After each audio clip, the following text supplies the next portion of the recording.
اور آج دیکھ لیں بیٹیاں، لڑکیاں، گھر کی عورتیں کیسے کیسے کپڑے پہن کر شادی سے پہلے love marriage, court marriage, register marriage, یہ سب کرتے ہوئے اس سے آگے لیو ان ریلیشن شپ، تعلقات بنا کر رکھنا، یہ سب منع کرنے کے باوجود بھی مسلمان خاندانوں میں یہاں تک پہنچ جائے، ادھر ادھر سے جاب کرنے کمانے کے لیے حیدرآباد آ کر رہنے والی دسیوں لڑکیوں کے واقعات جو لیونگ میں زندگی گزار رہی ہیں، حرام کاری ہے، زنا ہے، سراسر ڈھابے اور اڈے پر جینے والی لڑکیوں کی طرح زندگی ہے، لیکن پھر بھی راضی ہیں۔ کیوں؟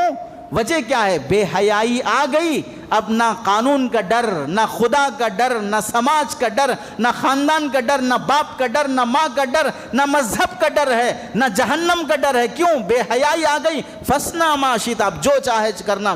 جانور کبھی منہ مارتے ہوئے، خنزیر کبھی گوبر اور گندگی اور غلاظت کھاتے ہوئے آس پاس تھوڑے ہی جھانکتا ہے کہ کوئی میرے غلاظت کھاتے ہوئے دیکھ تو نہ لے رہا، کوئی مجھے منہ مارتے ہوئے دیکھ تو نہیں رہا ہے۔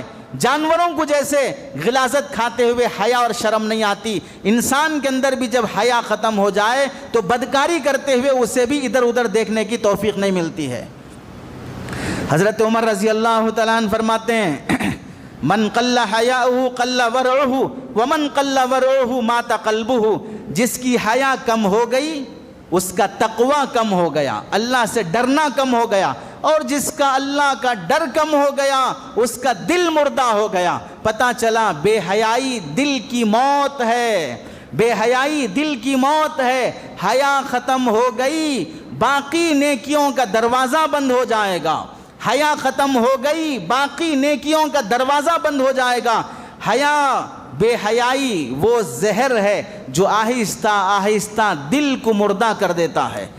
بے حیائی وہ زہر ہے جو آہستہ آہستہ دل کو مردہ کر دیتا ہے۔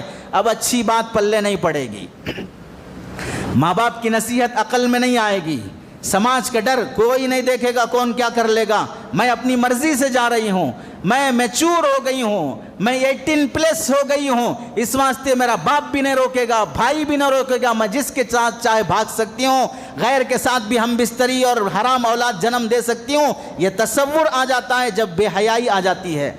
حضرت